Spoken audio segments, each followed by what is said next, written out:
Mm-mm. Oke, ada Budi, ada Magda ya.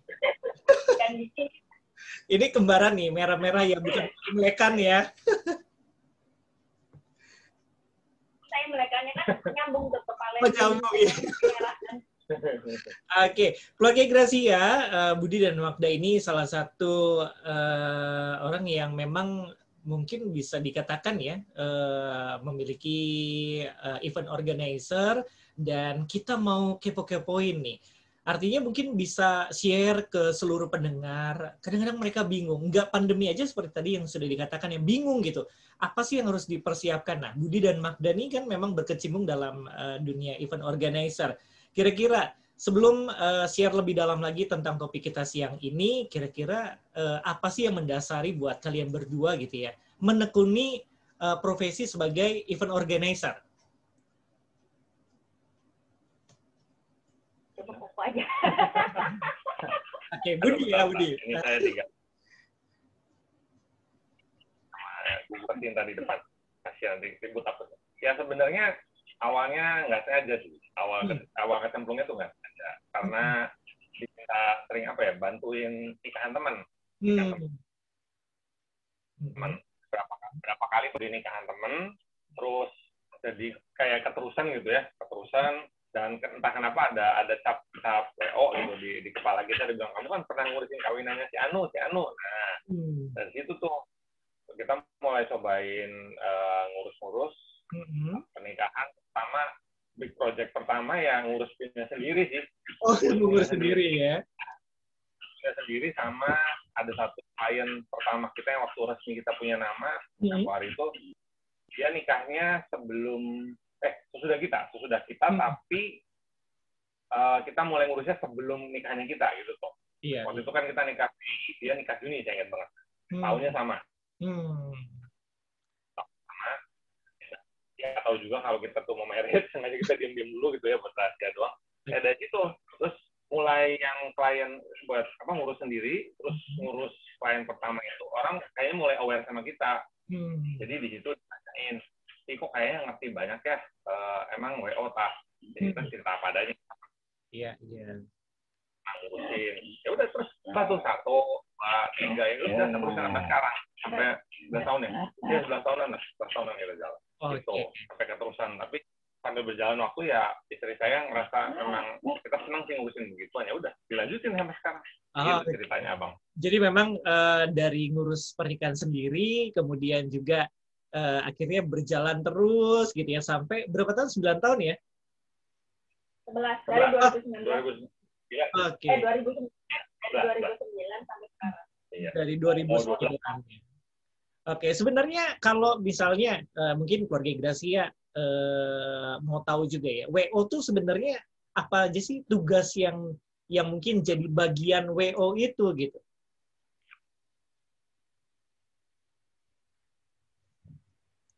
Tugas jadi bagian WO itu.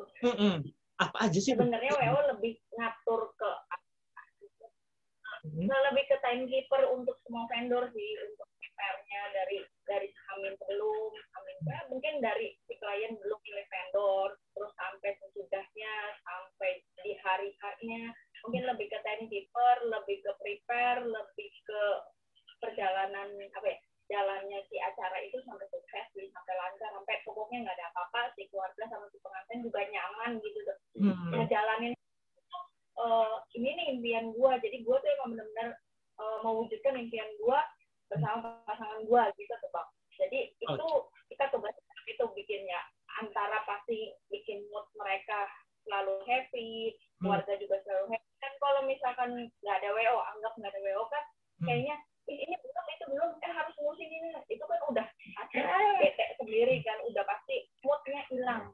Kita yang ngurusin pengadaan itu duduk diam sampai abis ini stepnya dilanjutin udah selesai. Oke, jadi memang membantu supaya pernikahan itu yang menjadi impian si pasangan ini bisa terrealisasi ya, kira-kira seperti itu ya Mbak Daya. Oke, nah sebelum kita bahas lebih dalam lagi, satu pertanyaan ya, apa nggak takut dimarahin misalnya gitu ya? Ini kan bersinggungan dengan banyak orang gitu. selama dari awal sampai dengan sekarang gitu ya. Ada nggak sih mungkin yang jadi satu momen tertentu yang membuat kapok gitu ya? Nanti, waduh ternyata disalahin lah atau ada miskomunikasi gitu ya. Gimana, Magda? Kalau buat kapok sih enggak. Justru dari yang itu jadi belajar, jadi menghilangkan miss-nya kita. Jadi kemarin wedding tuh ternyata miss-nya di sini. Next time berarti ada event nggak boleh ketinggalan, nggak boleh ada miss. Ini nggak boleh ada hilang. Itu lebih motivasi, lebih ke motivasi. Lebih motivasi ya. Bikin tambah semangat. Apa ya? Ya, jadi makin bergelut. WO-nya kalau ada salah. Oke, kapok sih enggak gitu ya. Jadi motivasi untuk next event nih bisa jauh lebih baik, membantu lebih maksimal juga ya, Magda ya. Oke, nah sekarang di era pandemi, kira-kira apa yang menjadi perbedaan pasangan yang ingin melangsungkan pesta pernikahan nih, Budi dan Magda? Kira-kira bisa share dulu, apa sih yang berbeda sekarang supaya mungkin ada begitu pasangan-pasangan yang mereka mau menikah di era pandemi yang sekarang belum berakhir, mereka tahu nih, oh iya dulu nih begini, dan apa sih yang berubah di era pandemi? Overall sebenarnya dari segi urutan prosesi, momen-momen pentingnya semua sama, pada dasarnya sama. Mungkin yang akan membedakan banget adalah jumlah undangannya, serta protokolernya itu, protokol kesehatannya. Jadi siapanya mereka harus lebih banyak ya. Jelas kalau jumlah undangan itu ngasihnya ujung-ujungnya protokol juga. Karena kita tahu kan pemerintah begitu gencar memerangi penyebaran COVID yang terlalu cepat ini, masif banget. Salah satu yang paling disasar untuk lingkungan penyebaran adalah kerumunan. Otomatis resepsi pernikahan itu salah satunya. Event apapun ya, meeting atau gathering, di bahasanya pekerja event tuh MICE. Saya lupa meeting apa, singkatannya apa gitu. Ya, M-nya meeting, E-nya event kayak convention event. Oh ya, oke. Terus jadi otomatis si pemerintah memberikan koridor-koridor protokol di mana kayak kapasitas tamunya nggak boleh banyak-banyak, dari gedung cuma 20%. Bahkan sekarang terakhirnya 25% dipotong lagi. 25%, iya. Bayangin kalau gedungnya muatnya 1.000, jadi cuma boleh 250, ya kan? Terus peralatan kesehatan perlindungan dirinya juga harus lengkap, kayak maskernya, hand sanitizer-nya, bahkan disinfektannya juga, tisu basah, sarung tangan, semuanya. Jadi lebih yang bikin beda mungkin agak ribet kompleksnya di perlengkapannya. Ya, belum lagi mungkin mempelai sama semua pekerja wedding dan vendor-vendor harus siap legowo juga. Legowo dalam ini, kalau kejadiannya kayak kita kan baru-baru ini lagi perpanjang ada PPKM tuh, istilahnya baru sekarang PPKM. Kalau mendadak tanggal segini sampai tanggal segini PPKM. Nggak boleh ada event, nggak boleh ada wedding lah istilahnya gitu ya. Padahal udah siapin tuh tanggalnya tuh.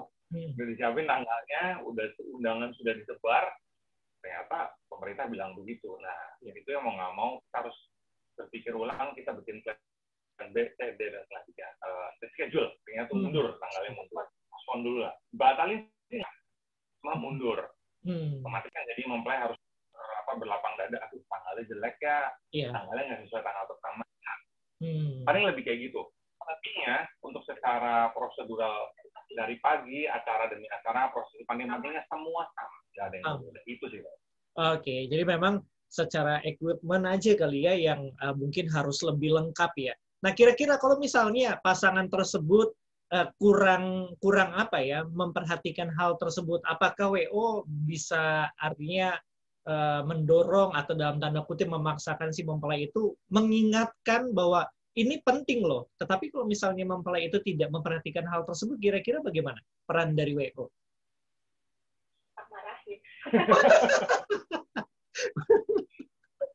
Gitu ya? Tapi ada nggak sih, Budi dan Magda, kira-kira ada nggak yang begitu pengalamannya kemarin-kemarin? Ada ya? Sedangkan dari pihak pakai mas, kalau nggak pakai saya pulang. Jadi dia mau nggak mau pakai. Oke. Jadi memang mau nggak mau ya harus. Sampai dipakaikan aja udah saya bilang saya ololo ini gimana caranya biar dia mau pakai lah. Kata saya nanti kamu datang, kamu masuk terus tiba-tiba petugas datang dibubarin nggak lucu.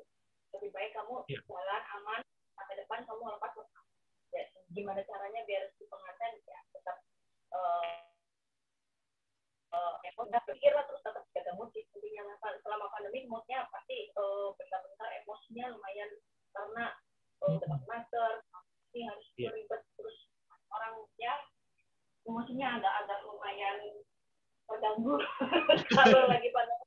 Soalnya yang harus yang nggak perlu ngingetin masker jadi harus ngingetin masker, apalagi yang kalau misalkan orangnya rada protes dia pasti ini sanitizer benar-benar sanitizer dia benar-benar emang mau di tangan benar-benar mana masker sedangkan masker nggak bisa gitu. Intinya mah ya tetap kudu. Tetap kudu gitu ya. Kalau kata orang Cirebon mah kudu, nggak bisa nawar-nawar lagi ya keluarga Gracia. Jadi kalau menurut Budi dan Magda, kalau pasangan yang mau menikah harus perhatikan perlengkapan protokol kesehatan yang mau nggak mau sekarang ini harus diterapkan. Kalau enggak, daripada dibubarin, bener ya? Daripada dibubarin, lebih baik harus memati. Oke, kemudian kita ke pertanyaan selanjutnya nih ya. Ini ke pertanyaan inti. Kalau misalnya ada pasangan yang ingin menikah di era pandemi ya, beberapa waktu ke depan, kira-kira Budi dan Magda, apa sih yang harus dipersiapkan? Step by step-nya apa dulu? Kadang-kadang mereka bingung, saya harus kemana dulu ya, gitu ya. Apakah saya harus cari dulu sendiri vendor-vendornya, atau nanti terakhiran baru I.O. atau MC dan segala macam? Kira-kira step-nya apa dulu nih? Budi dan Magda mungkin bisa share ke pendengar. Lebih ke jumlah tamu dulu. Jumlah tamu dulu ya. Mau diundang tuh berapa? Baru kita nantinya karena gedungnya kan sudah sekarang ada yang 50%, 35% masih ngikutin peraturan kan. Kayak yang terus udah ketemu tamunya berapa, gedung udah baru lepas vendor-vendor yang lain. Terlebih pasti rupanya ketika udah ke gedung pasti ke make up, terus ke baju, terus juga gitu ke dekor ya semuanya sih. Yang pasti sekarang mau diundangnya berapa dulu? Ya. Oke, mau yang diundangnya berapa dulu ya? Jangan cuma bolehnya 100, tapi pengantinnya keluarga besar pengennya 500 ya mau nggak mau harus yang benar-benar kayak alun-alun kan. Kayak gitu. Outdoor karena outdoor sendiri cuma boleh 2 jam. Outdoor boleh 1 jam. Oke, jadi jumlah tamu yang pertama mungkin harus ditentukan dulu ya, supaya lebih tahu kira-kira gedungnya muat berapa, kapasitas berapa, kita harus menghitung jumlah tamu yang harus diundang. Kemudian setelah jumlah tamu, hal yang penting setelah itu apa? Budi, mungkin bisa infokan kira-kira. Duitnya lah. Duit. Budget itu nanti ngaruh ke semuanya. Oh, ngaruh ke semua ya? Karena ya waktu itu ujungnya duit juga. Terus mau dekornya yang gimana, mau yang menengah sampai yang mewah, ya duit juga kan. Jadi kan ke budget juga. Oke. Mungkin kalau di daerah yang sudah sangat maju, maksudnya kota-kota gede ya, kota besar, Jakarta, ibu kota kita, klien karena mungkin ribet, gitu harus ngurus sana sini secara pretelan gitu satu-satu. Yang pertama dicari itu WO-nya dulu, itu kalau di kota gede. Dia datang ke WO-nya dulu, tanya saya mau merit, saya butuhnya apa aja ya, ya udah WO-nya jelasin depannya lebar, A, B, C, D, A, B, C. Nih, saya punya rekomendasi ini nih. Baru dia tuh ngipilin tuh nyari lewat itu. Atau pasrahin semua, blok nih dah, aturin semua deh. Saya punya budget berapa puluh atau berapa ratus juta, lu aturin gimana caranya supaya gue bisa kawin dengan duit segitu. Nah, gitu ya. Cuma kalau di kota kayak mungkin Cirebon atau yang kota-kota kecil biasa lah gitu. Sama seperti Mas bilang, biasanya mempelai akan lebih suka ngeteng sih. Jadi nyari dulu. Tanya-tanya, nyari dulu satu-satu. Kan udah pada kenal sih, kan kenal sini kita kenal nih. Kayak oh itu saya tahu, dekornya saya tahu, saya tahu, jadi ngurus sendiri bisa. Sana sini masih dekat tuh. Iya. Bandung sendiri masih bisa kan, kayak di Jakarta yang macet gitu malas jadinya. Iya. Otomatis ya pertama memang kamu dia akan hitung budget, budget segitu. Udah, saya kira-kira deh main cari gedung. Iya. Cari gedungnya udah dapat, dekornya. Terus cateringnya, kalau memangnya itu gedung ya, kalau di hotel kan harus cateringnya catering internal hotel rata-rata ya, nggak boleh dari luar. Iya. Terus ya baju dan selanjutnya semua satu-satu tuh. Nanti baru kalau udah bingung, ujungnya nyari WO. Aduh, saya mau diapain lagi ya? Nah, baru nyari WO-nya. Terus saya udah punya ini, diapain lagi? Jadi posisi WO tuh di tengah. Kalau di kota Cirebon atau kota-kota kecil biasanya gitu balik. Ya, oke. Jadi prosesnya itu kalau di kota Cirebon mungkin di pertengahan ya. Iya. Pertengahan menuju akhir. Iya. Iya, biasanya seperti itu. Kalau Magda tadi bilang, ya benar. Pertama kali memang setelah undangan, budgetnya dulu. Mau budget berapa. Jadi menyesuaikan apa-apa yang bakal dipakai ya. Misalnya kayak gitu, kira-kira, kan misalnya tamu udah ketahuan nih, 100 doang. Iya. Ini yang bisa 100 orang kan banyak tuh. Iya. Tapi kan harganya beda. Iya. Nah, otomatis dia udah, kalau saya punya 100 paling nggak saya cuma bisa gedung Ciano, nah gedung itu, gedung ini. Jadi kan nggak sembarangan. Ya budgetnya bisa diarahin ke yang lain-lain kayak buat makanan, make up, baju, bolu, dekorasi itu lumayan. Dekorasi lumayan gede karena porsinya lumayan satu setelah gedung ya. Setelah gedung, catering dan dekorasi yang penting juga ya, yang harus di awal ditentukan budgetnya ya. Ya, itu besar banget. Cukup besar porsinya. Makin gede gedung, makin gede dekorasi. Iya. Oke. Gedung, semakin besar gedung, semakin mewah gedung, mengikuti harga dekorasi juga ya. Dan tentunya nanti efek juga ke catering ya. Catering tinggal kamu kalau satu ya agak bandingin dekor pasti nomor 2. Jumlahnya makin banyak ya. Iya. Oke, nah sekarang banyak juga yang bingung gini, waktu menentukan berapa sih porsi yang harus dipesan untuk makanan gitu ya, untuk catering. Kalau kota Cirebon, mungkin ini juga salah satu gini loh, kata orang gitu ya, kalau bisa jangan sampai kalau catering tuh jumlahnya kurang, malu nanti pasangan keluarganya juga gitu ya. Masih ada yang begitu-begitu. Ada juga yang datang, saya cuma mau memberkati mereka karena saya kenal, kerabat, deket gitu ya. Teman di gereja, kita kasih datang, kasih angpau, kasih amplop gitu ya, terus pulang, sekedar begitu aja gitu. Ada yang memperhatikan banget tentang makanan nih, Budi dan Magda. Apalagi kalau di Cirebon gitu ya, katanya nih, aduh kalau makanan tuh yang utama gitu. Nah, cara menentukan kira-kira jumlah catering dari undangan tuh gimana sih? Kan nggak mungkin dong kalau misalnya undangannya 500 undangan, makanannya 500 porsi, pasti kurang ya. Kira-kira perhitungannya gimana? Secara WO bisa kasih solusi untuk setiap pasangan yang ingin menikah.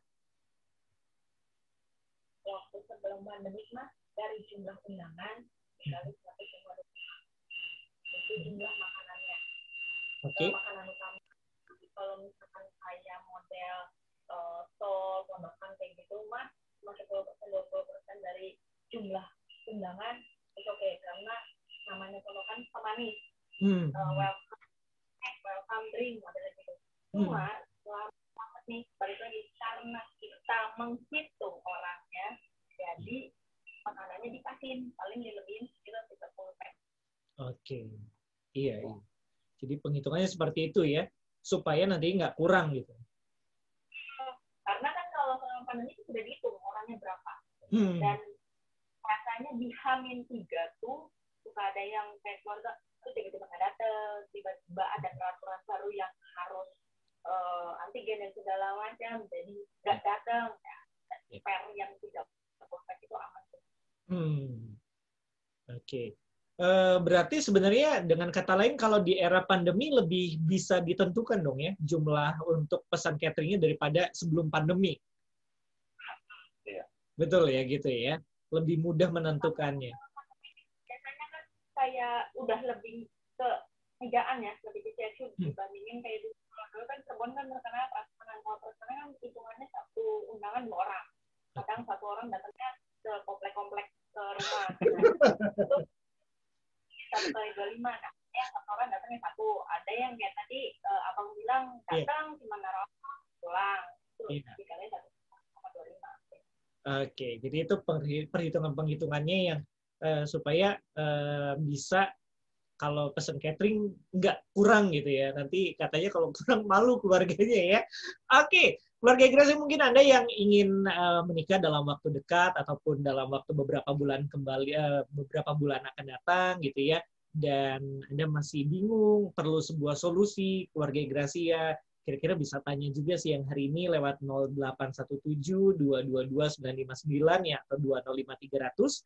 Kami masih bersama dengan Budi dan Magda yang hari ini membagikan satu talkshow inspirasi solusi pesta pernikahan di era pandemi ya, karena memang pandemi belum berakhir keluarga Gracia. Tadi sedikit saya ulang bahwa protokol kesehatan, artinya perlengkapan-perlengkapan kesehatan seperti masker, kemudian sanitizer, itu perlu Anda jauh lebih dahulukan kepentingan tersebut ya. Kemudian juga setelah jumlah tamu, yang pertama Anda harus tentukan adalah budgetnya. Anda punya budget berapa, itu akan menyesuaikan gedung, dekorasi, kemudian catering, beberapa hal ini yang di awal mungkin yang menjadi salah satu pengeluaran yang cukup besar.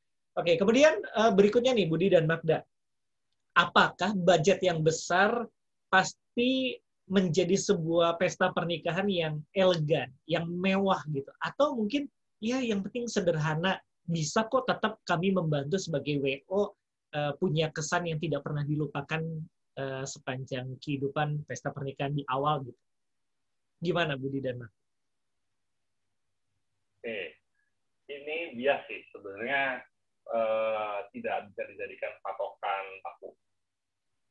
Budget memang menguasai ya, otomatis, karena kita nggak bisa pungkirin kalau diundang ke kondangan yang wah banget gitu, atau nonton kondangannya artis misalnya, yang di TV yang dicariin, sampai pakai live segala macam artis yang pakai itu ya, saya nggak perlu sebut namanya deh. Nah, itu jelas budgetnya ratusan juta, mungkin sampai miliaran, atau yang lokal deh, pernikahan di Cirebon juga saya lihat berapa kali sampai MC-nya bilang ini royal wedding loh, nggak kalah kayak di artis-artis gitu. Betul, memang dengan budget yang super wah itu akan meninggalkan yang wah juga. Tapi saya rasa wahnya lebih ke dekorasinya.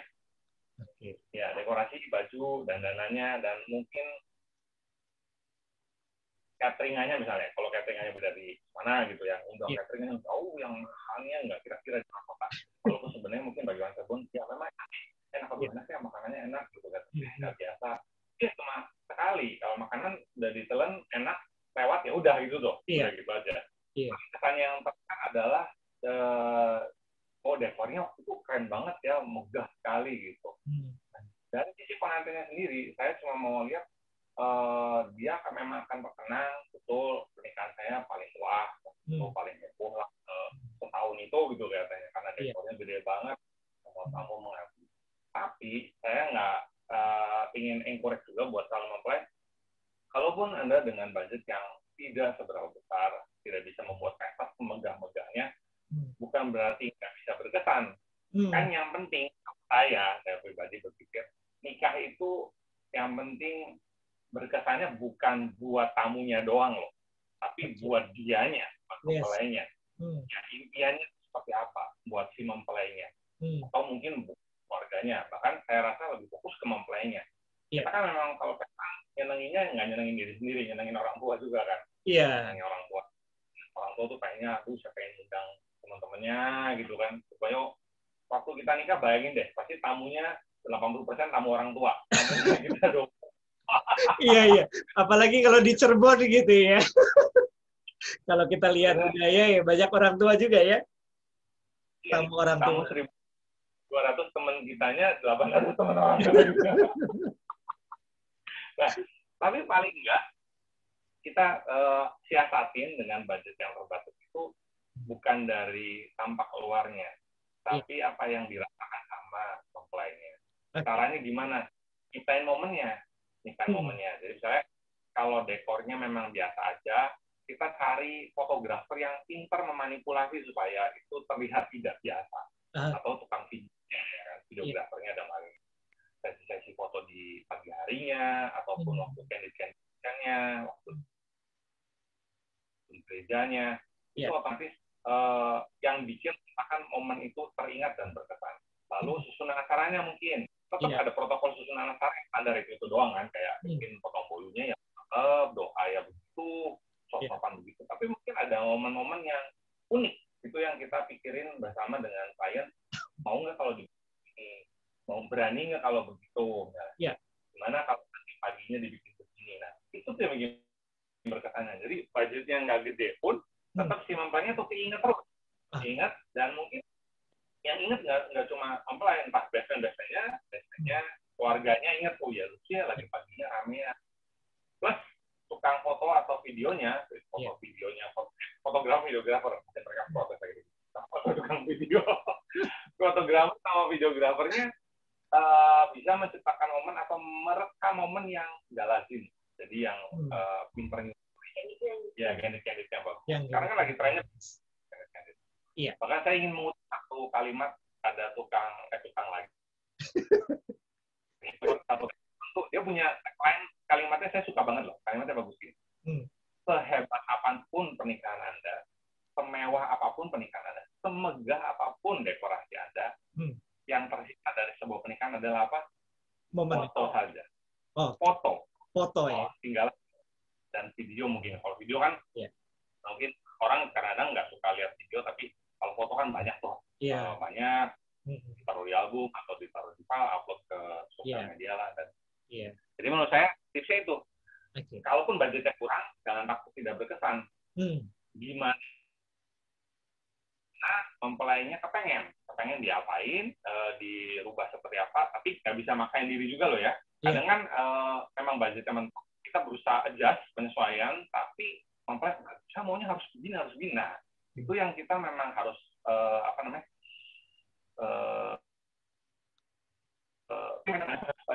kita harus bisa berpikir realistis. Oh iya, memang saya belum bisa mentok ke titik itu, belum bisa. Jadi kita cari yang terbaik dekat itulah.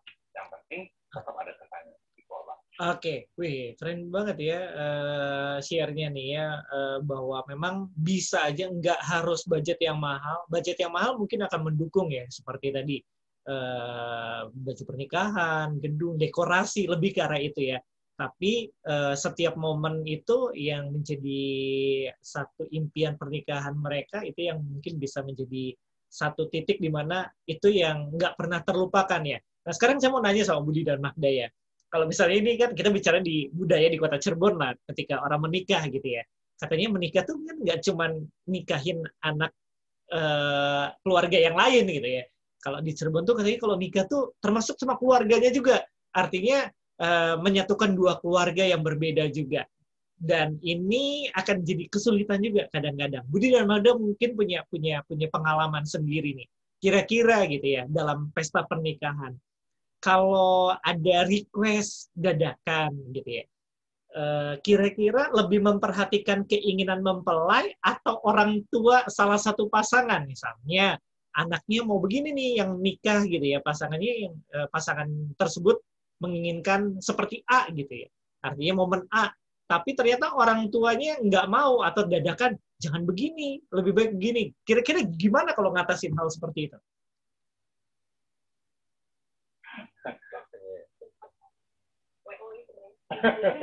Itu persoalannya kita para WO begitu. Oh gitu ya? Ini memang ini problem yang gede. Kalau saya bilang gede, jangan kira. Bahkan lebih berat ketimbang urusan budget. Kalau budget itu kan cuma urusan pokoknya mentok nggak ya udah, sampai udah gitu kan. Cari yang terbaik cuma disesuaiin di mana dia di panasnya. Tapi kalau udah urusannya ke perasaan, hati, pikiran, manusiawi ya, manusiawi lawan manusiawi, ya begini nih. Pasti kejadiannya seperti tadi Abang bilang, suka ada bentrokan. Saya biasanya gini, sama Magda, saya tapinya pertama tetap harus diskusi dulu. Ini kita cerita masa persiapan dulu ya, jadi bukan lagi prak di hari hanya. Sudah prak hari H, perlakuannya. Kalau di masa persiapan, otomatis kita minta untuk kita diskusi dulu. Kalau kita diskusiin secara dua arah nggak bisa, baru diajak remukan. Jadi saya dan Anda mempelainya plus orang tuanya. Bentroknya di mana? Kita ngobrol. Kita pernah ngalamin begini. Ini heboh banget waktu itu. Mama, jadi sama besan sama mempelainya. Itu berkesan banget loh. Itu kan urusan keluarga loh. Tapi bawa nggak enak banget rasanya. Saya ingat waktu itu ngobrol sampai di tempat umum pula. Ya, tapi nggak di orang sih, nggak di orang di support gitu. Saya ingat deh. Cuma dari situ saya ada bangganya dan jadi bisa belajar. Kita berusaha nengahi. Nah, kita jadi penengah ya. Cari titik tengah supaya semuanya dapat solusi yang dapat yang enak. Sampai ternyata di situ oke. Ya udah, saya nurut apa kata anak gitu. Jadi tapi di hari H biasanya kan suka berubah pikiran lagi. Di hari H-nya kalau orang terdominasi umat maning lah gitu ya. Aduh, itu malah lagi kayak gini kan. Saya itu biasanya kami akan tetap lapor sama mempelainya. Kita akan bilang. Kita akan bilang gitu. Kita punya sekali lagi untuk konfirmasi final. Maunya jadi gimana? Nih, si mamanya ribut lagi. Nggak mau, maunya gitu. Kalau mempelainya tetap nggak bisa kok. Si waktu itu kan kita udah sepakatan. Ya udah, kita jalanin seperti itu. Dan resikonya kita dimarahin orang tuanya. Ya kita telan bulat-bulat gitu tuh. Karena fokusnya kami adalah ke situ. Kan ini yang nikah kan mempelainya. Yang buat kebahagiaan dari mempelai ini. Saya tahu pas orang tuanya agak tebel gitu. Ya, tapi maunya anaknya harus harus ada momen itu. Kenapa sih nggak ada? Lah, anaknya nggak seneng. Nah, itu yang terjadi seperti itu. Tapi tetap kita ada ngomong, ada soal dulu lah kondisi sama mempelai. Tapi kalau misalnya waktu kita lapor, mempelai bilang, waduh, ya udah deh, saya ngalah aja, apa kata mama. Ya udah.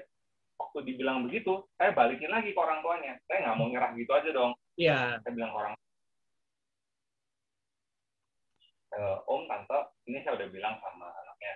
Sebenarnya mereka nggak mau. Kita bilang apa adanya. Jadi kan kita akan sampaikan, kalau memang yang terpaksa, saya bilang bahwa anak itu terpaksa. Saya nggak ada yang tutup-tutupin. Harapan saya adalah, pasti orang tuanya mau ngerti. Aduh, saya nggak mau ya. Sampai titik darah penghabisan tuh nggak mau. Dan mereka ngalah. Kalau orang tuanya baik, ya ngalah. Jadi anaknya menang. Tapi kalau orang tuanya yang keras, ya sudah. Ya anaknya beneran ngalah. Karena bagaimanapun, karena pestanya masih dibayarin orang tuanya, itu tuh bayar itu. Susahnya gitu ya. Kebanyakan begitu soalnya ya. Sponsor dari orang tua. Kamu sendiri. Jadi mau nggak mau harus senengin orang tua. Sponsor dari orang tua soalnya. Begitu Leo, kurang lebih. Iya.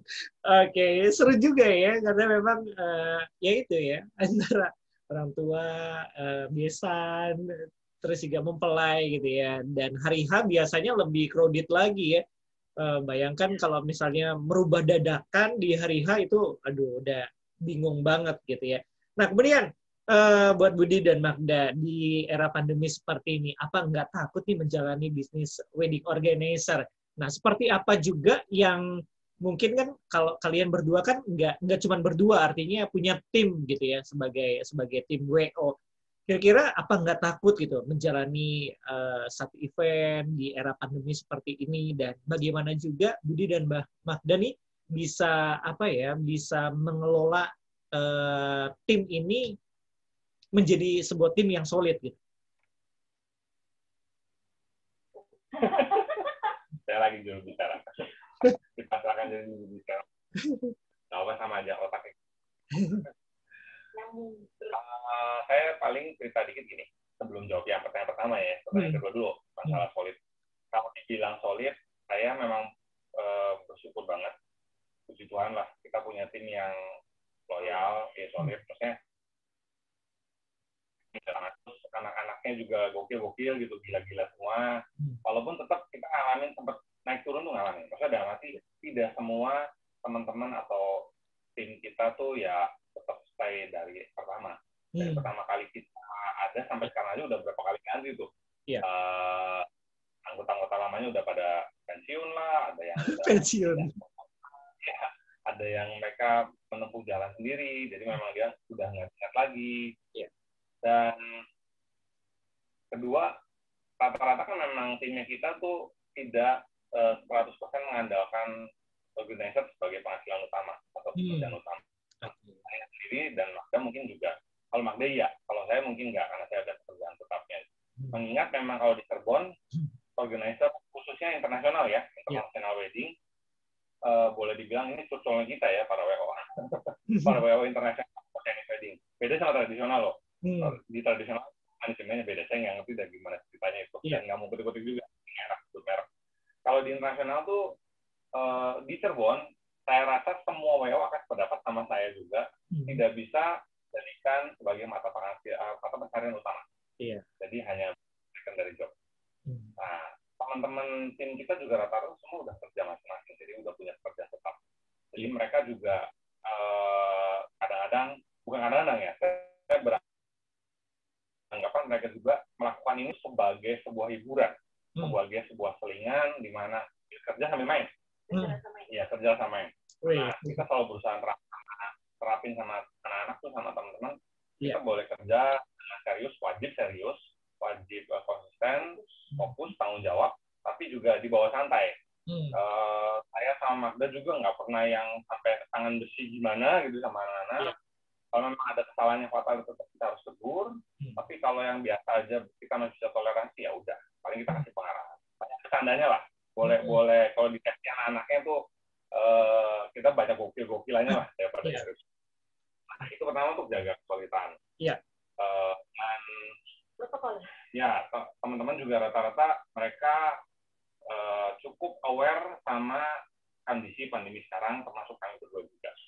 Mengenai takut atau enggak, pasti takutnya ada. Kita manusiawi ya. Kalau dibilang tenang, nggak mungkin kita kena. Enggak. Pasti kita ada khawatirnya. Iya. Tapi saya percaya kita punya Tuhan yang hebat. Luar biasa. Ini nih. Enggak, tapi itu benar-benar. Kita punya Tuhan yang hebat. Nah, tinggal kitanya yang jangan sembrono, ya kan? Kitanya yang jangan sembrono. Kita bilang ke Tuhan hebat, tapi kita dengan tenang, nggak ada proteksi, nggak ada. Sama aja ya. Tenang aja kan, kita jangan mencoba Tuhan alam itu kalau gitu ya. Nah, saya dan Magda sangat urusan protokol. Jadi kalau sama teman-teman, anak-anak juga kalau sudah mau ada job, kita selalu wanti-wanti jangan sembarangan guyuran, terus kita suka mantau juga. Ingat, jaga kesehatan, jangan telat lah, jangan gitu. Ya, kita banyak komunikasi. Jadi obrolannya nggak cuma di dunia kerja. Karena rata-rata memang kebanyakan tim kita teman-teman satu gereja juga. Jadi banyak ketemu. Lebih gampang komunikasi jadinya ya. Betul ya. Dan juga waktu lagi pas mau acaranya kita udah pasti dulu nih, kamu lagi sehat nggak, lagi kondisi fit nggak. Kalau nggak fit kita juga nggak mau, jangan sampai. Karena bukannya kita kuat dia nularin, tapi dia ketularan nanti yang jadi masalah. Iya. Terus proteksi kesehatan, alat proteksi kesehatan juga harus, kayak kita maskernya harus selalu nempel, nggak boleh copot. Terus bekalin hand sanitizer ya, hand sanitizer. Bahkan sampai kita harus pakai penutup mata juga, itu Google itu, atau face shield. Kita biasa pakai Google sih. Kalau face shield malah bikin sama susah. Udah ngomong pakai susah, dikasih face shield tuh udah dibentuk gitu sama plastik. Jadi biasanya kita sarung tangan juga, sarung tangan plastik. Jadi oleh Asosiasi Pekerja Wedding Indonesia pun sudah ada garis bakunya ya, garis untuk standarnya ya. Nah, itu yang kita terapi juga. Jadi untuk beberapa prosesi wedding pun, kayak misalnya contoh prosesi sepai, itu saya juga nggak mau sampai nanti dari pihak keluarga takut, wah nggak higienis lah, nggak ini. Jadi harus pakai sarung tangan. Nah, setiap anak harus ngantongin sanitizer karena untuk membersihkan tangannya. Jadi intinya kita selalu wanti-wanti, ingat ya, jangan ngecek mata lah, jangan ngorong, jangan coba mulut. Ingat harus benar-benar higienis.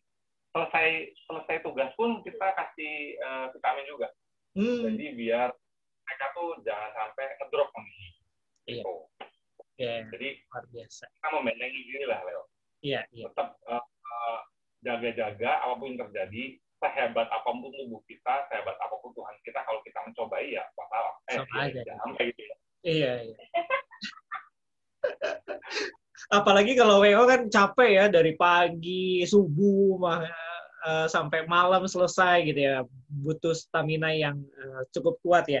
Oke, Budi dan Magda, ini ada 3 pertanyaan terakhir ya dari saya nih. Yang pertama, siap ya. Nah, kira-kira memilih gedung ya, ini kadang-kadang bingung. Lebih baik milih restoran, include dengan catering, atau misalnya kita pilih gedungnya saja, catering dari luar. Kira-kira kalau selama ini ya, mungkin Budi dan Magda bisa kasih perbandingannya. Sebaiknya bagaimana sih menentukannya gitu? Karena kalau di restoran kan udah include tempatnya, makanan juga udah dapet gitu ya. Kalau di gedung, kita bayar gedung sendiri, kemudian pilih catering juga harus bayar, terpisah dengan harga gedung gitu ya, yang pasti seperti itu. Gimana solusinya? Balik lagi sih, kebanyakan klien suka milih. Nah ini balik lagi, kalau dia emang lebih suka ke gedung, kan zaman sekarang gedungnya sudah, kalau mau makanan dari luar, itu otomatis budget lebih besar. Kalau emang ada budget, ya boleh silakan. Tapi kalau misalkan emang budgetnya nggak ada dan emang itu di-press, ya lebih baik masuk ke restoran, lebih praktis. Terus kalau misalkan dia untuk jumlahnya yang tidak jelas, aduh nih nggak tahu nih, maka undangan saya sudah sekitar 300, tapi saya nggak tahu yang mana, lebih baik ke restoran. Kenapa? Karena restoran bahan mentahnya untuk dimasak. Kalau untuk hotel yang makanan dari luar, itu bawa makanannya yang sudah. Oke. Jadi memang kalau yang untuk makanan dari luar otomatis untuk mahal, budget dan catering sendiri, catering sendiri. Tapi kalau yang sudah include, ya balik lagi beda sama harga makanan dari kayak restoran otomatis karena harga hotel. Balik lagi ke budget sih. Balik lagi ke budget. Perbandingannya seperti itu tapi ya Magda ya. Oke. Nah kemudian kadang-kadang kita penasaran ya sebagai mungkin kerabat yang datang. Pengantin tuh suka telat gitu, Magda. Apakah itu disengaja? Atau misalnya gini, kesulitan dalam maintenance waktu gitu. Misalnya dari pemberkatan agak mepet nih gitu. Kalau pemberkatan pagi, pesta pernikahannya sore mungkin agak jauh gitu. Atau disengaja. Kadang-kadang aduh malas nunggunya, mau datang telat tapi ya nanti datang udah makannya aja gitu ya. Tapi saya mau ikut dari awal. Nah, kira-kira gimana sih? Kalau selama pandemi emang sengaja, tapi toleransinya batasi sampai 15 menit dari jam setengah. Karena buat ngumpulin tamu dong, otomatis pengantin sudah cantik nih, udah suka istilahnya, dia punya konsep untuk masuk. Tapi begitu masuk nggak ada yang nonton, cuma keluarga doang. Dan sedikit gitu ya. Jadi kita kumpulin paling telat kalau 15 menit setelah jam undangan itu, rame nggak rame kita harus biar nggak terlalu banyak. Nah selama pandemi sampai karena jamnya 2 jam tuh harus selesai. Jadi kalau terlambat mungkin kalau bisa toleransinya 15 menit ya, nggak sampai lebih dari itu ya, karena memang cukup lama kalau nunggu sampai setengah jam terlambatnya juga ya. Oke, nah pertanyaan terakhir nih, kenapa? Yang di dalam gedung itu kalau udah setengah jam udah marah. Makanan langsung diambilin tanpa doa. Lah, langsung gitu ya. Oke, pertanyaan terakhir nih Budi dan Magda ya. Ada salah satu sesi yang paling akhir yang kadang-kadang ini jadi apa ya? Bingung gitu. Siapa sih yang harusnya berperan penting di sesi ini? Yaitu sesi foto terakhir.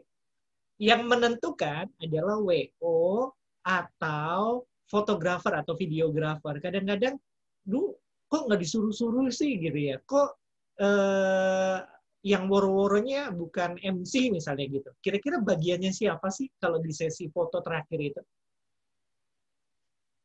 Gini, kalau sesi foto sebenarnya itu ngikut ke jadwal acara. Jadi otomatis yang kontrol memang kita, para organizer. Oke. Cuma kami pesta itu otomatis kita dibantu oleh MC, karena MC kan namanya juga Master of Ceremony ya. Dia yang menguasai suara lewat announcement-nya dia, lewat suaranya dia ngumumin. Pemanggilan foto itu pasti yang paling resmi awal pasti dari MC. Itu kalau di tengah acara. Sebelum acara mulai, biasanya kita isi dengan sesi foto di awal ya, gitu. Jadi biar nanti di tengah foto-foto ribet, kalau belum kelar pulang bisa foto lagi. Itu awal-awal pasti kita yang manggilin. Kita yang manggilin, dan di ending pun WO yang manggilin.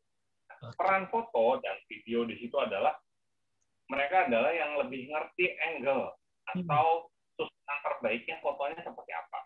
Jadi kalaupun kami manggilin nih di tengah acara atau MC manggilin keluarga Bapak Anu, gitu kan, terus ngumpul tuh berok keluarganya banyak, gitu. Naik ke atas. Kami akan membantu gimana lancarnya keluarga itu naik ke panggung, ditatain dulu, tatainnya masih atap sih, terus ngeblocking panggungnya sana, panggung naik, panggung turun, karena takutnya ada orang yang robot naik kan. Dulu gitu. Nggak mau lama-lama gitu ya, pulang habis makan salaman udah langsung pulang ya. Nah, cuma waktu pas sudah siap semua mau lagi foto di panggungnya, ada kalanya gini, kita kan nggak ngerti estetikanya sebaik si tukang fotografer atau videografernya. Jadi disitulah peran fotografer videografer tuh yang menata mereka. Oh ya ini kurang, dua ke kanan, yang tinggi tolong agak jongkok, seperti itu. Kita ngebantu buat ngejernya. Mati misalnya videografernya keteteran ya, orang-orangnya banyak. Jadi kita bantu. Mana ya, sebelah sana ya udah, karena diteriakin nggak kedengeran ya kita yang lari kan nyusul. Om tolong geser. Nah seperti itu, peranannya seperti itu. Jadi aba-abanya kalau selama acara tetap dari MC. Cuma biasanya kalau manggil tuh keluarganya nggak denger, entah lagi apalagi ngobrol gitu ya, lagi bersama sama keluarga yang lain. Dan dia ya udah diabain. Nanti kalau udah terakhir, aduh tuh ngejar tuh, kok belum dipanggil? Padahal udah. curhat. Kita di ending ngumpul. Kalau udah ending ya kita yang ngaturin. Tapi pasti turun tangan ngaturin. Kalau dari tim kami selalu kebiasaannya begitu, dan yang manggilin biasanya saya. Oke, Budi dan Magda, tanpa terasa nih kita udah hampir 1 jam ngobrol tentang solusi pesta pernikahan di era pandemi ya. Dan sedikit singkat buat Budi dan Magda. Ngefek nggak sih pandemi terhadap bisnis wedding organizer? Singkat aja. Ngalamin ngefek? Efek banget, jumlah. Ngefeknya karena yang mungkin untuk orang kayak di Cirebon yang masih agak takut untuk kumpul-kumpul. Jadi dia akan lebih banyak ke pendekatan intimate wedding. Jadi untuk organisasi itu jarang, dan ngefek banget biasanya yang sebelum siap sudah itu banyak sekarang nggak ada. Jadi hampir semua dunia organizer sudah mulai drop juga gitu ya. Mungkin jangan takut lah, kita pokoknya protokol pasti kita jalanin, kita terapkan, puji Tuhannya ada sukses. Oke, thank you buat waktunya Budi dan Magda sudah berbagi ke seluruh pendengar, karena memang pandemi ini buat orang semua takut, termasuk orang yang ingin menikah juga bingung atau was-was gitu ya. Gimana nih mempersiapkan segala sesuatunya? Mungkin dengan siang hari ini Talk Show Inspirasi dapat menolong, membantu keluarga Gracia yang ingin menikah di beberapa bulan ke depan mungkin ya, ataupun sedang merencanakan. Dan thank you banget sekali lagi untuk waktunya. Tuhan memberkati, sukses selalu ya. Dan tetap sehat buat Budi dan Magda juga. Sampai ketemu di lain kesempatan atau mungkin di event-event selanjutnya ya. Oke, keluarga Gracia. Oke, nah keluarga Gracia, kita akan langsung sudahi saja program Talk Show Inspirasi siang hari ini bersama Budi dan Magda yang telah berbagi, dan saya yakin ini menjadi sebuah talk show yang dapat menginspirasi Anda solusi pesta pernikahan di era pandemi. Dan akhir kata saya Leo yang bertugas pamit undur diri. Selamat siang, selamat berakhir pekan, dan Tuhan memberkati. Shalom. Oke. Thank you ya, Pak Budi, Magda. Aku mau ngirim parcel. Kirimnya kemana ya? Ambil baik sekalian metu. Diambil aja ya. Ya udah diambil di radio ya. Ya, sekarang OTW. Siap. Thank you ya. Thank you, Bang. God bless. Yo.